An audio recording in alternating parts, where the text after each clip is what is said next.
Evangelho de Jesus e doutrina de Jesus.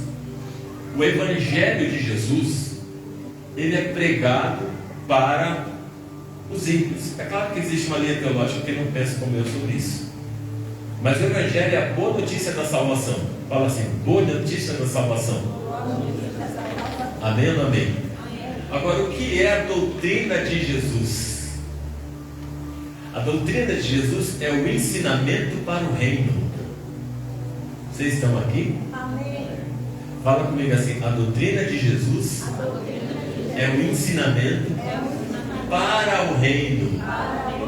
Compreendeu isso? Evangelho é a boa notícia da salvação. O Evangelho de Jesus é a boa notícia da salvação. A doutrina de Jesus é o ensino para o reino. Por que, irmãos? Porque um dia Jesus vai estabelecer o reino milenar aqui na terra. E esse reino tem uma cultura, um jeito, um modo de viver. E Ele está preparando a igreja, os filhos de Deus, para este tempo. Então, dentro do reino de Deus, é a doutrina de Jesus que vai prevalecer. E os rudimentos da doutrina de Cristo falam exatamente sobre isso. Vamos ler o verso 1, 2, 3. Por isso, deixando os rudimentos da doutrina de Cristo, prossigamos até a perfeição, não lançando de novo o fundamento do arrependimento das obras mortas, fé em Deus, doutrina de batismo, imposição das mãos, ressurreição dos mortos, juízo eterno. Isso faremos se Deus permitir. Para um pouquinho aí. O escritor de Hebreus está dizendo o seguinte: como eu já falei para vocês dos rudimentos da doutrina de Cristo, eu vou prosseguir para uma perfeição. Amém, irmãos? Amém. O que a gente está fazendo aqui então? A gente não está prosseguindo para a perfeição. A gente está primeiro falando dos rudimentos. Por que eu vejo necessidade de falar dos rudimentos da fé, da doutrina de Cristo? Porque muitas pessoas não sabem que a igreja Boa Viva tem doutrina.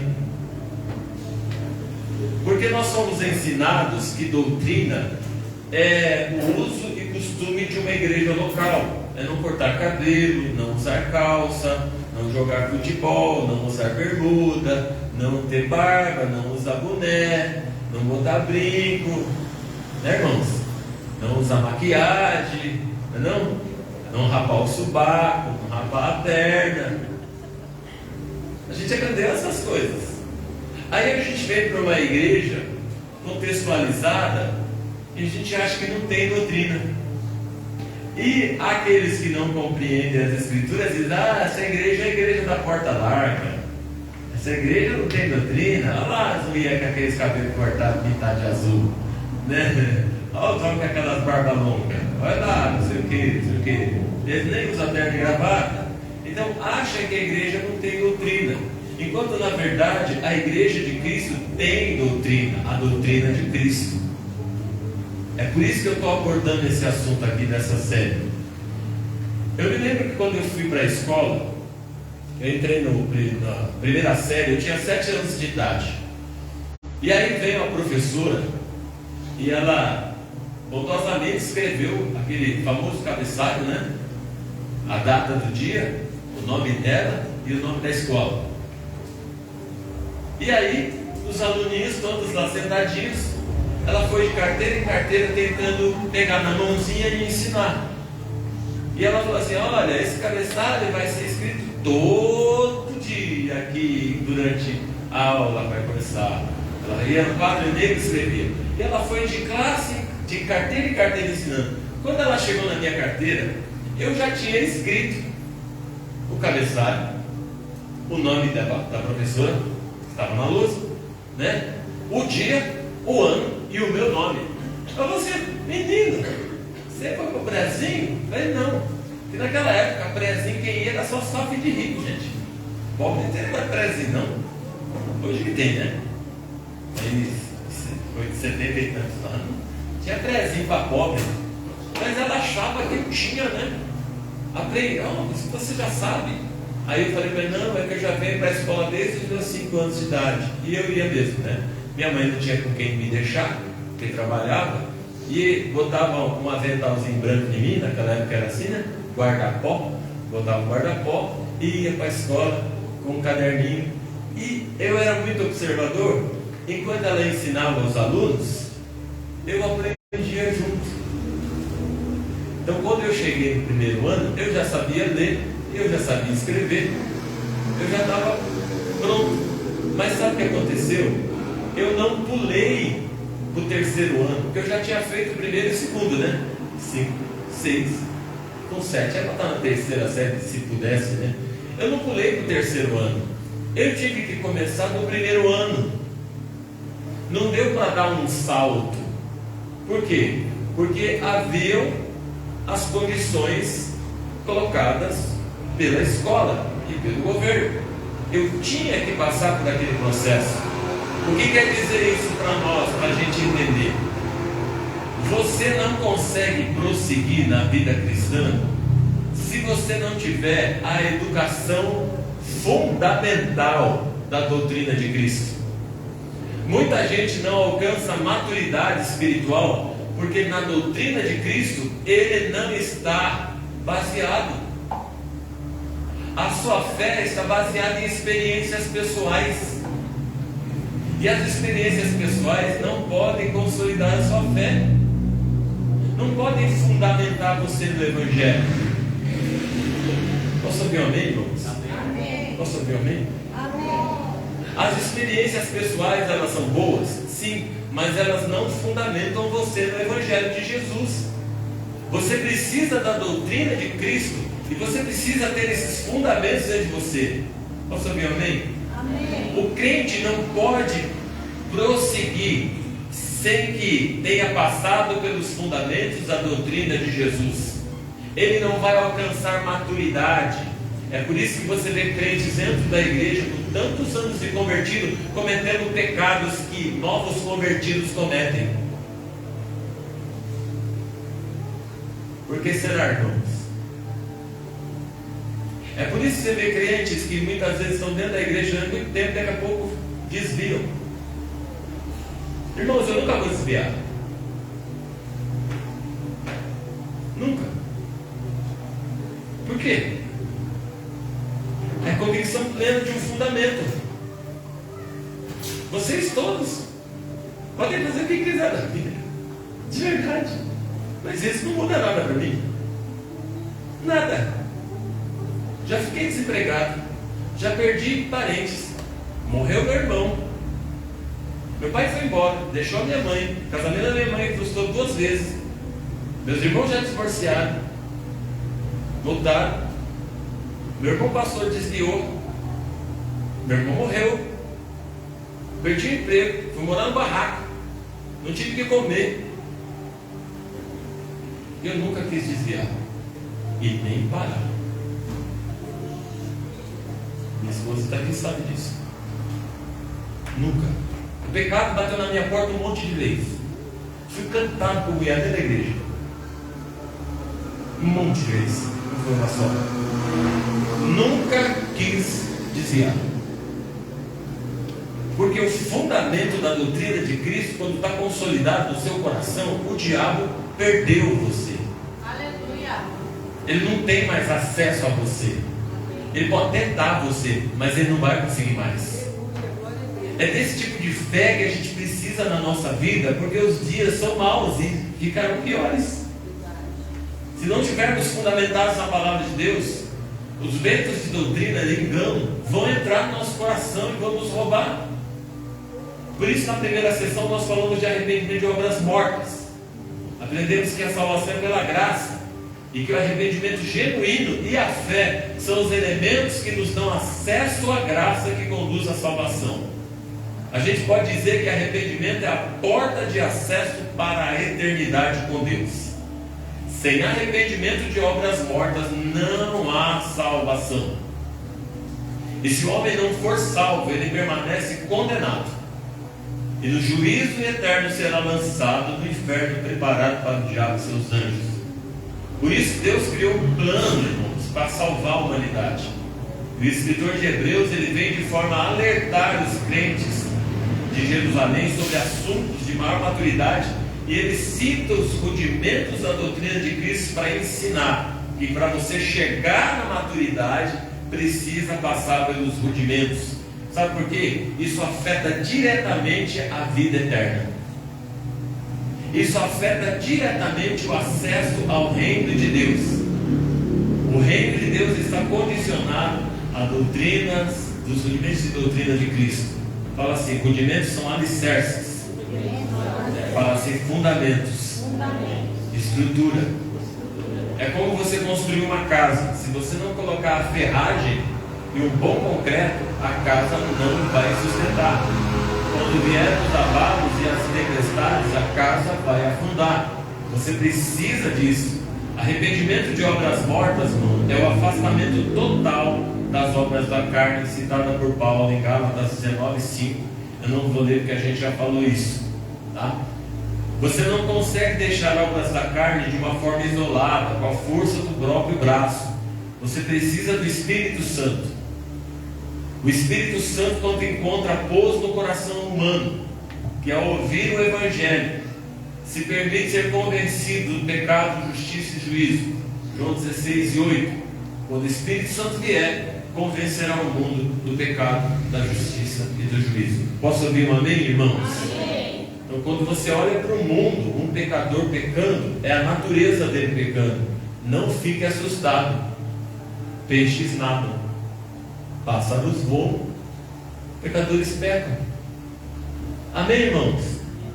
Posso ouvir amém? Amém. E santos se santificam. É questão de natureza. O comportamento humano está relacionado à sua natureza.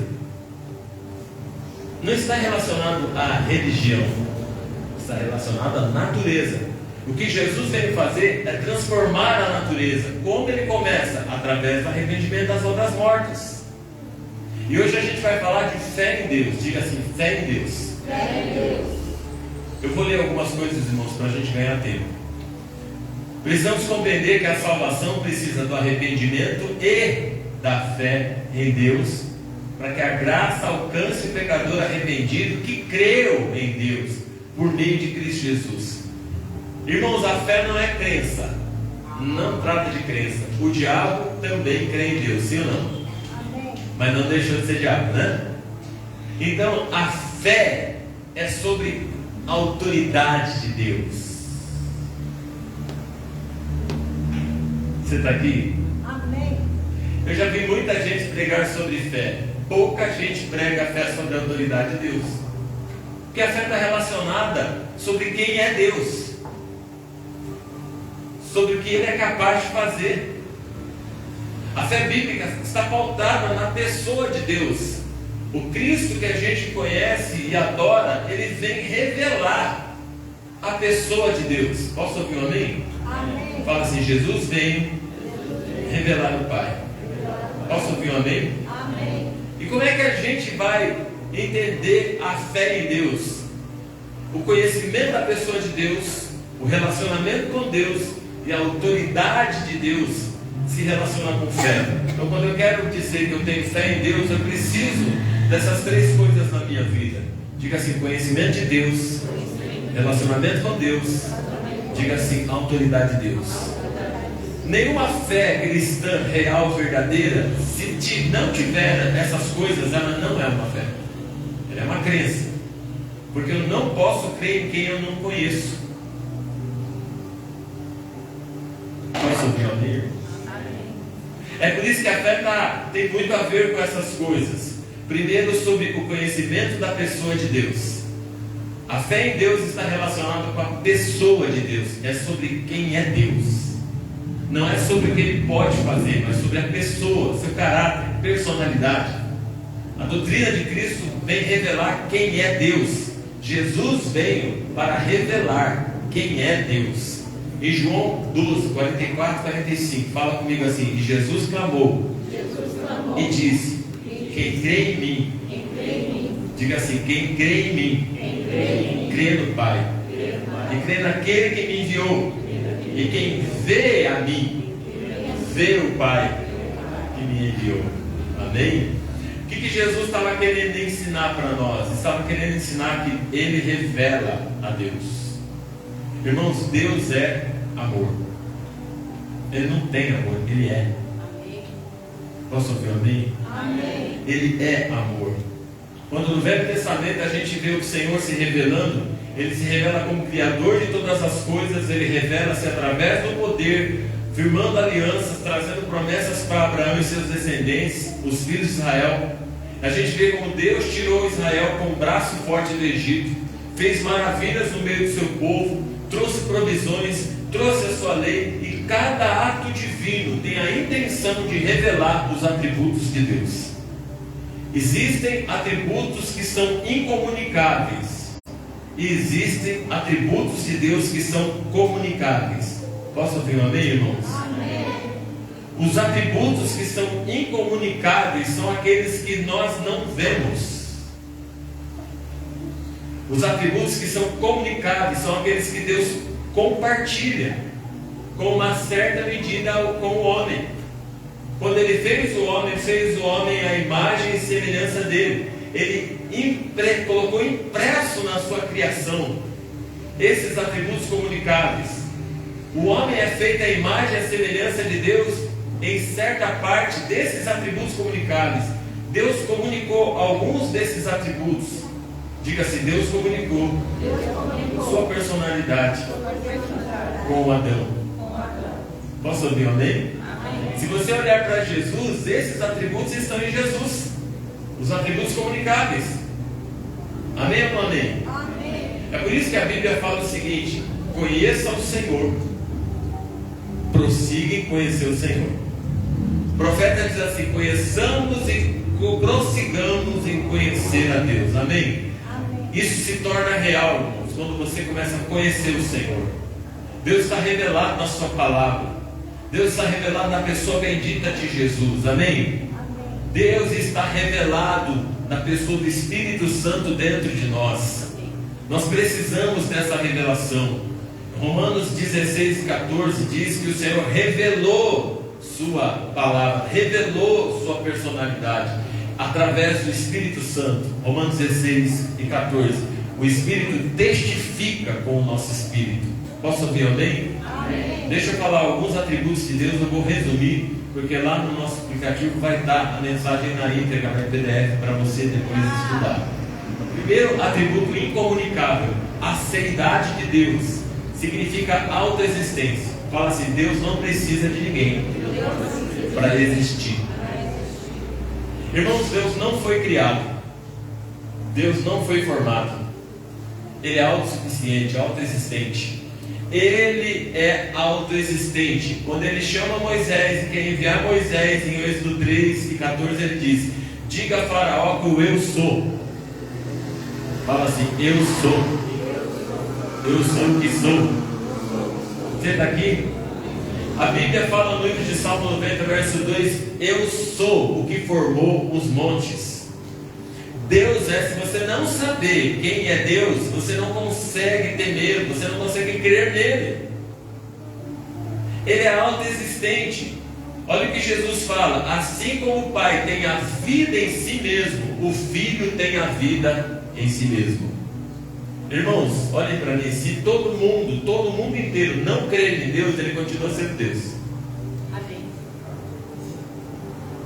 Se toda a humanidade falar assim: eu não queremos saber de Deus, sabe o que Ele vai falar? Nada. Ele é Deus.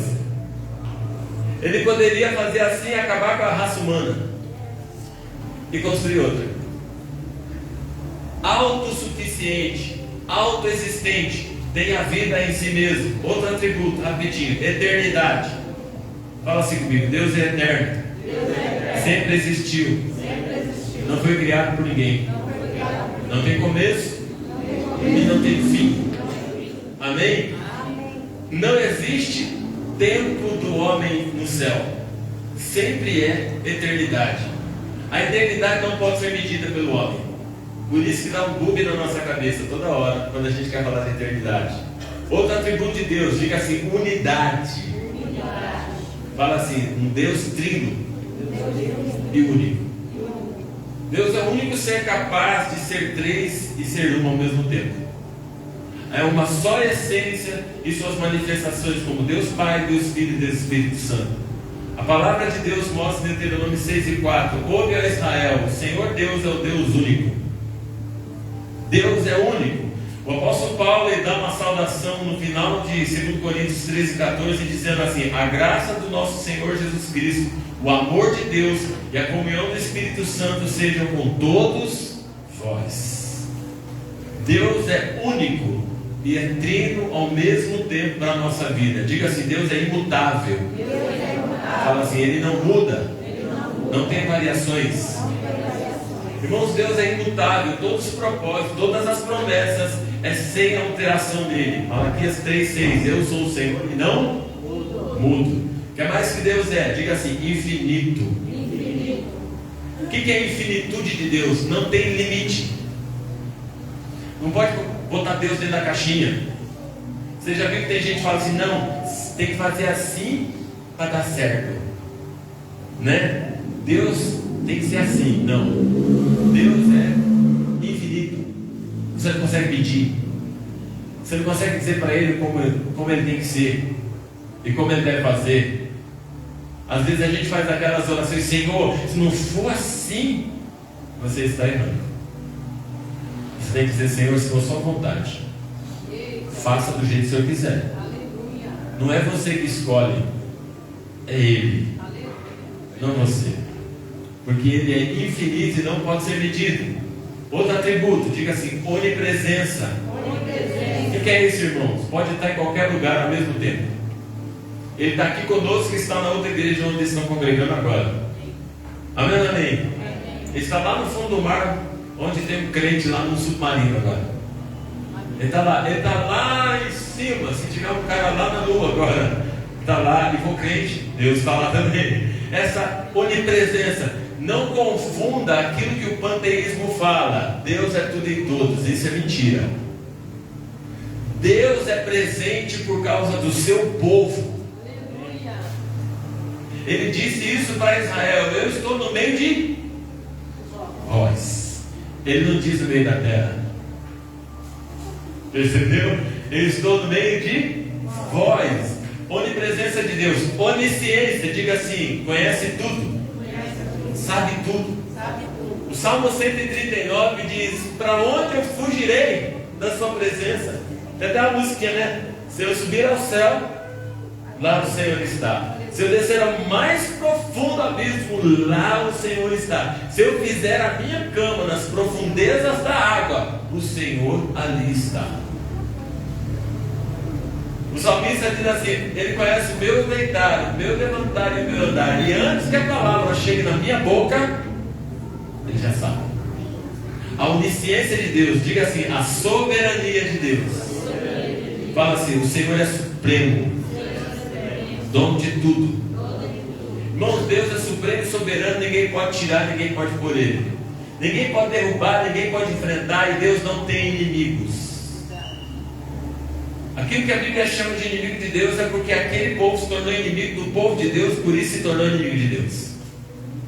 Mas ninguém põe cara com Deus. Ninguém tem condições de se aproximar. Amém, irmãos?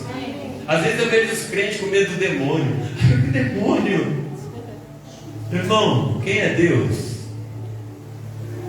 Aí fizeram macumba para mim, pastor. Se você tiver em pecado, a macumba pega, viu? Então ande na linha. É assim.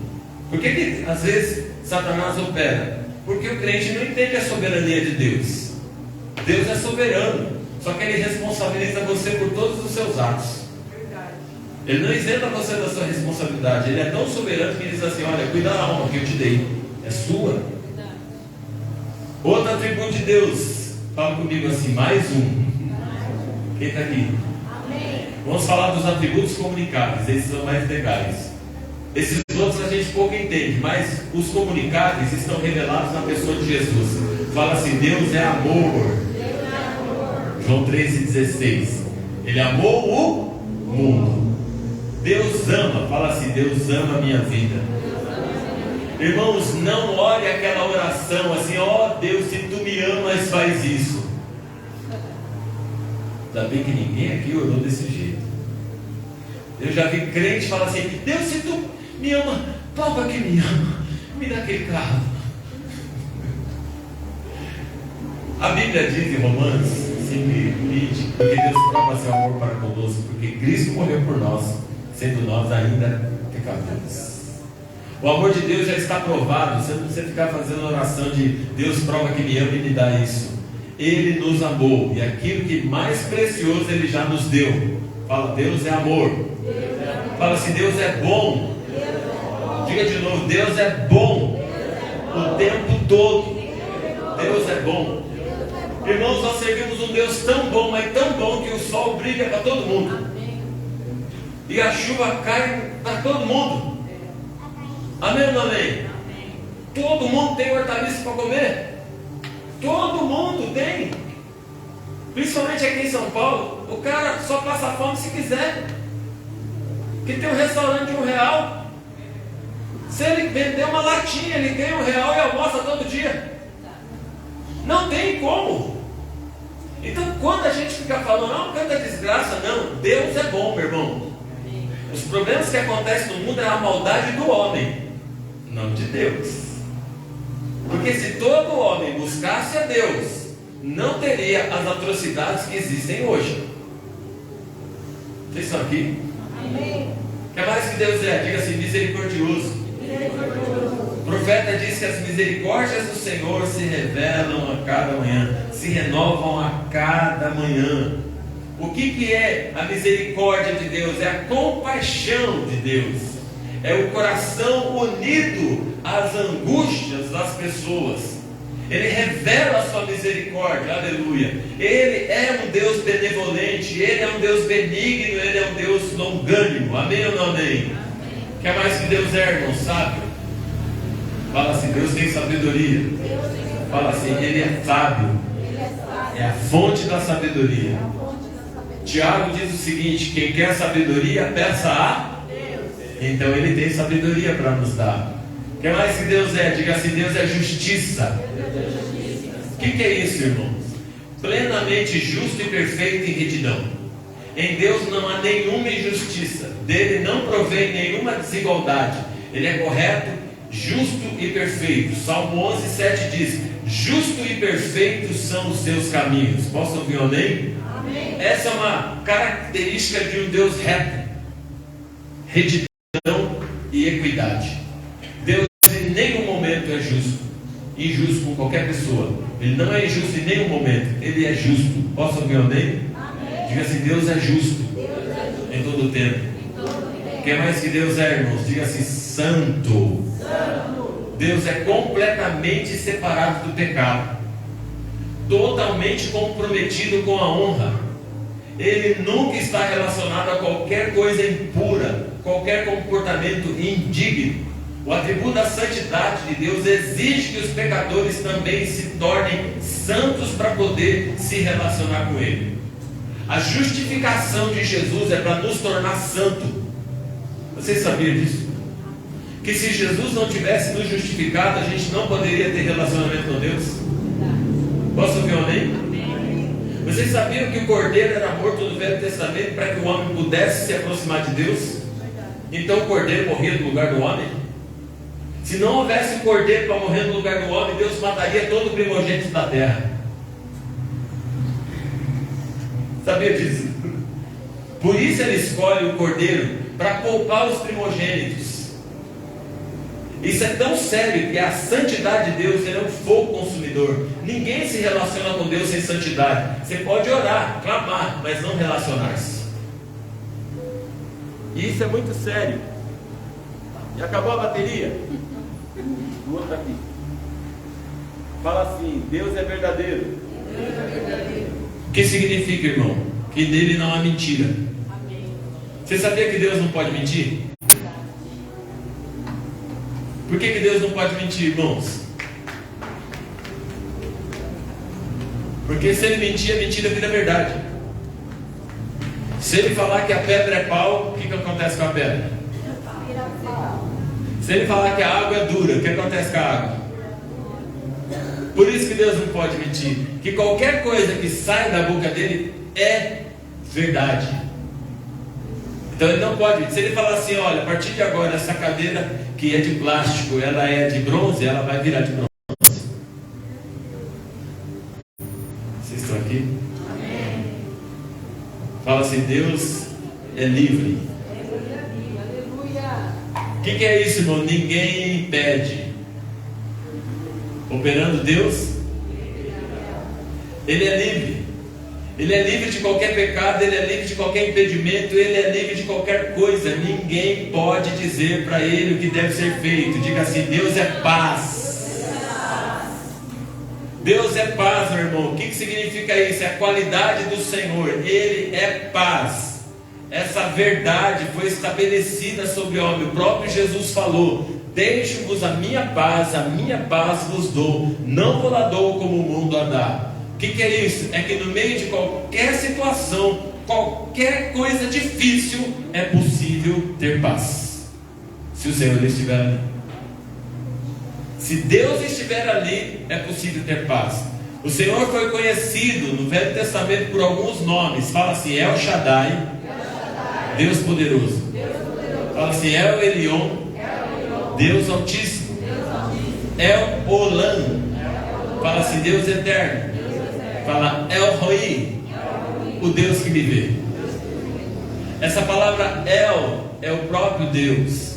Essas falas que o povo de Israel coloca, o tetragrama, Yahvé, o nome próprio de Deus, é um nome que Deus revelou a Moisés, o Eu Sou. E quando você vai para as Escrituras, você vai ver o povo de Israel atribuindo qualidades ao nome de Deus. Fala assim, Jeová Jireh, o Deus que provê. Diga assim, Jeová Rafá, o Deus que cura. Diga assim, Jeová Nissi, a minha bandeira. Diga assim, Jeová Tsedkinu, a minha justiça. Fala, Jeová Shammah, o Senhor está aqui. Diga, Jeová Shalom, o Senhor é paz. Porque é importante você conhecer o Deus que você serve. Porque o dia da sua angústia, se você conhecer o Senhor, você supera a sua angústia. No dia da adversidade, se você conhecer o Senhor, você supera a adversidade. No dia da enfermidade, se você conhecer o Senhor, você vence a enfermidade, meu irmão. No dia da miséria, se bater na sua porta, se você conhecer o Senhor, você vence a miséria em nome de Jesus, meu amado. Vamos aplaudir Jesus. Conheça o Deus que você serve. A outra coisa que nós falamos sobre essa fé em Deus, diga assim, relacionamento. Hebreus 11:6. Ora, sem fé é impossível agradar a Deus, porque é necessário que aquele que se aproxima de Deus creia que Ele é Deus e que é recompensador daqueles que buscam. Diga assim, aquele que se aproxima de Deus tem que crer que Ele é Deus. O livro de Tiago 4:8 diz o seguinte, chegai-vos a Deus e Ele se chegará a vós. A fé em Deus sem relacionamento não existe. Muito difícil é para alguém que não ora ter fé em Deus. A fé em Deus ela é desenvolvida por relacionamento. Jeremias 29:13. Buscar-me-eis e me achareis quando me buscareis de todo o coração. É uma doutrina fundamental e básica para ensinar para qualquer crente que ele precisa orar. Ele precisa de relacionamento com Deus. Nós temos uma geração que não dobra o joelho para orar. Não ora, não busca Deus. E elas querem vencer os problemas. Não vai haver fé. Não adianta pedir Deus me ajuda, porque isso não resolve. Está cheio de gente falando Deus me ajuda, mas eles não têm um relacionamento com Deus. A fé em Deus precisa do relacionamento. No rudimento da doutrina de Cristo, a fé em Deus precisa desse relacionamento profundo, para que o homem possa conhecer o Senhor. O Espírito Santo, ele vai usar a oração, a Escritura, A palavra, que é a Escritura, o momento de adoração e a comunhão para revelar, para aumentar esse relacionamento com Deus. Por isso Jesus orava todo dia. Por isso Daniel orava 3 vezes ao dia. Por isso que a Bíblia diz: orai sem cessar. Aleluia, Deus. É básico de um crente, irmão. Básico. Ah, quer ter vitória? Primeira coisa que eu pergunto: você está orando? Sempre vai ser isso. A pastor, estou com uma dificuldade na minha vida. Você está orando? E sabe qual é? 99,9% das respostas. Sabe qual é? Aí eu tenho vontade de tirar a cinta e bater. De verdade. Porque ele não sabe o rudimento da doutrina de Cristo. Escute, não é uma opção, é uma doutrina. Você está aqui? Orar é necessário. Meditar nas Escrituras. Jesus falou: examine a Escritura, elas testificam de mim. Comunhão é doutrina básica. Onde estiver 2 ou 3 reunidos no meu nome, ali estou. Mateus 18:10. Básico. Então vir para a igreja é coisa de crente, irmão. Aleluia. Doutrina de rudimento de Jesus. Não é shopping, a igreja. Não, é doutrina de rudimento de Jesus. Olha, cultue, esteja no culto.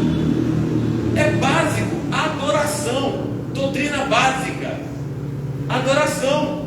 Porque a adoração me aproxima de Deus. A Bíblia diz que o coração contrito e quebrantado o Senhor não desprezará. A Bíblia diz que o Pai procura adoradores que adoram em espírito e em verdade, meu irmão. A doutrina básica de adoração: chegar no culto e rasgar teu coração, entrar no quarto, botar um louvor e rasgar o coração diante de Deus e dizer: Deus, tu és santo, grande e poderoso na minha vida, só tu pode todas as coisas, aleluia. Então aplauda Jesus para adorá-lo. Adore. Porque se a gente vem para o culto e fica sentado, amarrado, sem fazer nada, você não está cumprindo a doutrina de Jesus. Está lá em João 4. O Pai procura os adoradores. Relacionamento com Deus, irmãos, vai gerar uma fé em Deus poderosa. Qual é a outra coisa da fé em Deus? Diga assim: a autoridade de Deus. A fé em Deus é precisamente reconhecer a autoridade de Deus revelada na pessoa de Cristo e em sua palavra. Algumas pessoas acreditam em Deus, mas não reconhecem a autoridade de Deus. A palavra Cristo significa Kyrios, do grego. Fala assim: Senhor, amo, dono, possuidor. Vocês aqui, irmão? A doutrina de Cristo, esse ensinamento, quer dizer que Jesus é o nosso dono, Senhor. Meu irmão, Jesus não pode salvar a quem ele não é dono. A Bíblia diz o seguinte: fostes comprados por alto preço. Você está aqui, irmão? Então não é gratuito. Alguém pagou um preço muito caro pela nossa vida. Jesus, ele faz uma declaração dizendo o seguinte: eu vim fazer a vontade do Pai. O que é isso, irmãos? O que é falar sobre a autoridade de Jesus? É a autoridade do ensino de Cristo. Fala assim: fazer a vontade de Deus. Mateus 6,38. Fé é o reconhecimento da autoridade. Quando não cremos em alguém, quando cremos em alguém, é preciso reconhecer a autoridade. Isso é chamado de honra. A doutrina sobre a fé em Deus não é sobre uma crença sobre o que Deus pode fazer, mas sobre a vontade de Deus. Pergunta para o teu irmão: qual é a vontade de Deus para a sua vida? Irmãos, é sobre o que Deus quer de fato. Hoje a gente vê muitos crentes sem saber o que Deus quer. Eles confessam que são crentes, mas não fazem a vontade de Deus. João 14:21, repete comigo: aquele que tem os meus mandamentos e os guarda, esse é quem me ama. O amor nosso por Deus, sabe qual é? Fazer a vontade de Deus. Se eu quero amar, não adianta cantar eu te amo, eu tenho que fazer a sua vontade. Porque nisso está o reconhecimento da autoridade de Deus, e nisso está a fé. A fé sem reconhecimento da autoridade não pode fazer nada por nós. A gente precisa definir a palavra pecado, porque no grego pecado significa errar o alvo. Mas essa definição, essa tradução é muito pobre perto do que significa pecado. Quando a gente pensa em pecado, o que a gente pensa? Imoralidade, não é? Você fala assim, fulano, pastor caiu. Qual que é a primeira coisa que pensa na cabeça? Vamos lá, irmãos, ajuda a brigar. Adulterou. Não é? Quando a gente fala pastor caiu, já todo mundo fala adulterou. Não é assim? Vamos lá. Adão estava no lugar perfeito, não estava? Sim ou não? Sim. Tinha demônio? Não. Tinha todas essas porcariadas no mundo? Não. E ele perdeu o paraíso. Ele adulterou? Ele roubou? Ele matou? Lúcifer estava no lugar perfeito. Tinha toda a confiança de Deus. Ele adulterou? Ele roubou? Ele matou? O que Lúcifer e Adão têm em comum?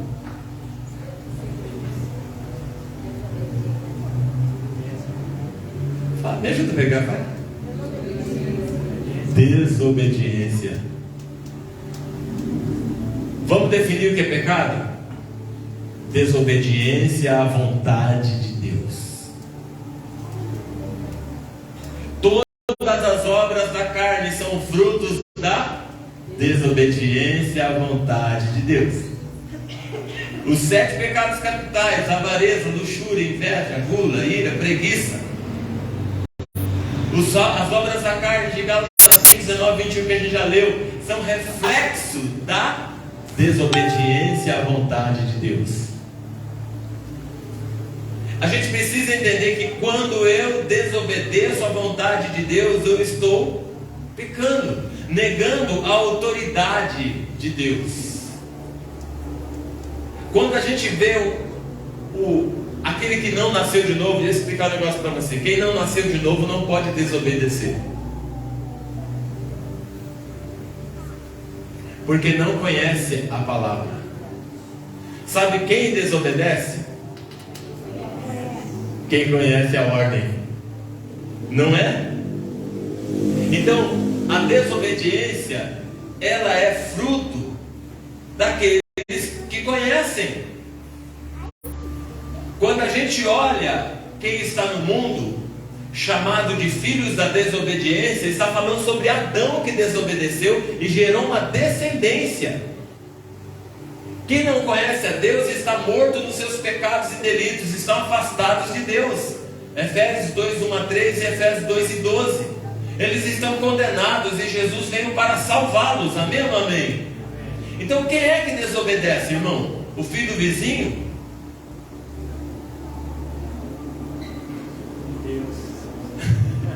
Você fala para o filho do vizinho não sai na rua? Não. Você fala para o filho do vizinho vai tomar banho? Não. Você fala para o filho do vizinho vai escovar o dente? Não. Você fala para o filho do vizinho não deixa a toalha jogada no chão? Não. Você fala para o filho do vizinho você tem que comer legumes? Não. Você fala para quem? Meus filhos. Então a doutrina é para quem? Filhos. Então quem é que desobedece? Pronto. E sabe do que Deus chama esse pecado? Chama de iniquidade. Amém, meu irmão? Você está aqui? Quando a gente desobedece, a gente se torna iníquo. É a doutrina básica da autoridade de Jesus. Jesus é o modelo de obediência e obediência até a morte da cruz. A obediência é uma doutrina que está sendo esquecida pela igreja atual. Não é sobre lei, é sobre a vontade de Deus, irmãos.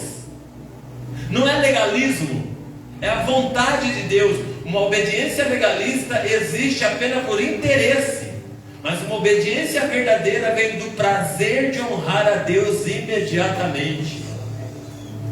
Em Lucas 22, eu vou acabar agora, porque dá para continuar. Jesus faz uma parábola chamada parábola do banquete, amém, amém?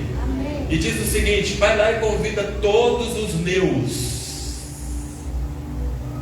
E sabe que aqueles que foram chamados de meus disseram: não posso não, que eu vou comprar uma terra, vou cuidar da minha terra. O outro falou: não posso não, que eu vou cuidar do meu pai e da minha mãe. O outro falou: não posso não, que eu casei. Agora, comprar um terreno é pecado? Cuidar do pai e da mãe é pecado? Casar é pecado? Não. Mas aí o dono da festa, Jesus continua e fala o seguinte: sai pelos valados e traz todo mundo que está lá. Quem é que ficava nos valados? Ladrões, salteadores e prostitutas. Só que quando eles chegaram na festa, o que o dono da festa fez? Deu roupas novas para eles. Amém, irmãos? E quando teve a festa das núpcias, deu outra roupa para eles. Amém, amém? Amém. E sabe o que Jesus falou? Que aqueles que rejeitaram, a eles está reservado um lugar de choro e ranger de dente. Você está aqui, irmão? Amém. Mas pastor, comprar campo não é pecado, cuidar do pai da mãe não é pecado, casar não é pecado. Por que Jesus vai falar que vai mandar esse povo tudo para onde tem treva e ranger de dente? Porque eles não fizeram a vontade de Deus. Então o pecado é muito mais do que coisa moral. A coisa moral é porque é fruto da desobediência. Se eu quero agradar a Deus, eu vou fazer a vontade de Deus, e isto é fé em Deus. Porque a partir do momento que eu honro o Senhor com a minha fé, sabe que a Bíblia fala que teve duas pessoas na Bíblia que tiveram fé que ninguém teve: a mulher Cirofenícia e o centurião romano. Mas por que a fé deles era diferente? Porque os dois honraram a Jesus. Se a gente quer uma vida cristã que vai andar e que vai ser verdadeira, Isaías 33:3: o temor do Senhor será o seu tesouro. Sabe qual é a maior bênção que você pode ter na sua vida? Temer a Deus. Sabe o que Eclesiastes diz no último livro? Ele diz assim: eu só entendo que a única coisa que cabe ao homem é temer a Deus. Então o pecado é a desobediência à autoridade divina. Não posso crer num Deus a qual desobedeço. Se desobedeço o Deus que digo que creio, não estou salvo. Porque a salvação depende do reconhecimento da autoridade, para que Ele te salve. Creia no Senhor, ou seja, cure-os. Entendeu isso? E será salvo tu e sua casa. Doutrina básica que ensina para um crente: tema a Deus. Fique de pé. Essas coisas são extremamente importantes para a maturidade cristã chegar. Quando a gente aprende esse princípio, eu não estou dizendo que você não vai errar. Eu estou dizendo que você vai aprender a ouvir a vontade de Deus. Mas a Bíblia fala também em 1 João capítulo 2, verso 1: se pecardes, tendes, pois, um advogado, Cristo Jesus o Senhor. 1 João 1:9: se confessardes os vossos pecados, Ele é fiel e justo para nos perdoar, e o sangue de Jesus nos purifica de todo pecado. Então existem crentes que são crianças na fé e que precisam dos rudimentos de Cristo para poder amadurecer. E muitas vezes um crente pode tropeçar numa situação. Sabe qual é o problema? É viver na desobediência. Esse é o problema. Porque a desobediência leva à apostasia, e para a apostasia não há perdão. E isso é sério, irmãos. Nós estamos vivendo dias de apostasia na terra, e um sinal da volta de Jesus é apostasia. Nós precisamos nos preparar. Jesus é o Filho obediente, e na doutrina de Jesus é a natureza de um filho totalmente obediente ao Pai, porque ele conhecia a Deus. Sabe quando a gente se torna obediente? Quando a gente conhece Deus. Quando a gente conhece o Senhor, a gente não quer mais se separar dele. Aleluia.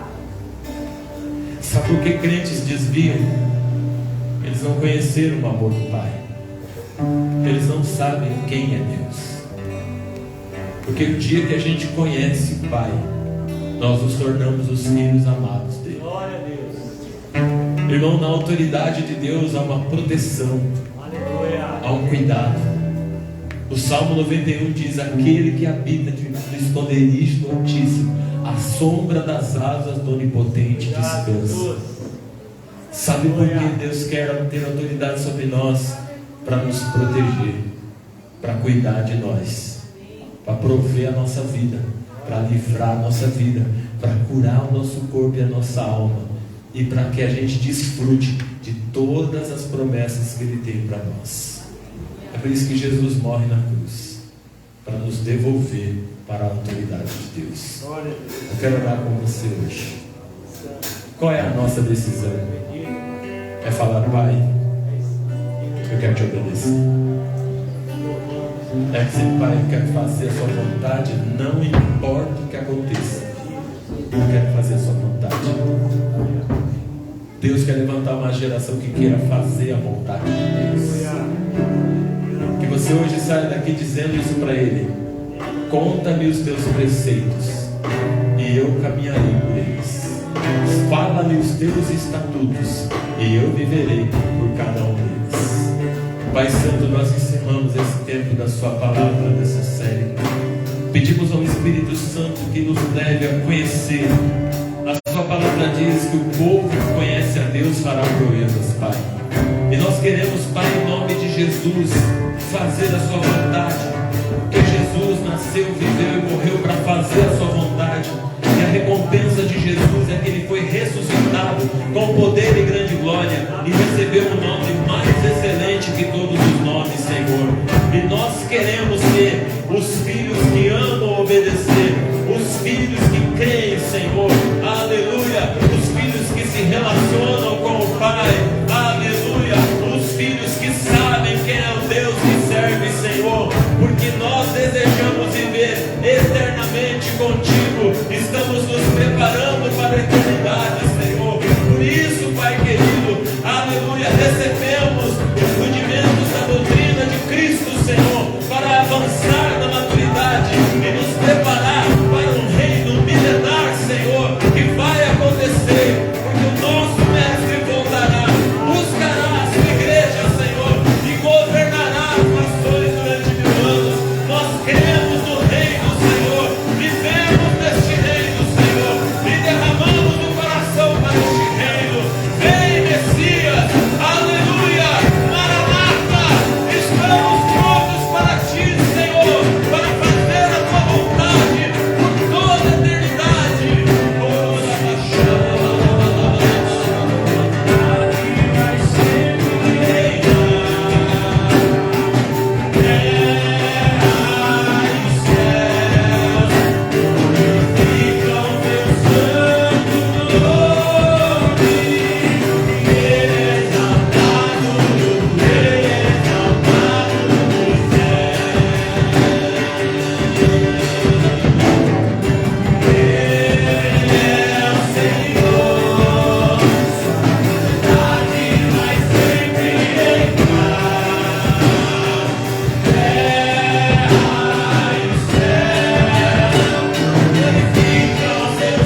Que o rosto de Deus brilhe na sua direção. Consolações do Espírito Santo venham sobre você hoje. Graça e vida abundante caia em Jesus, envolva o seu corpo, sua alma, o seu espírito. Te abençoamos em nome do Pai, do Filho e do Espírito Santo de Deus. Amém e amém.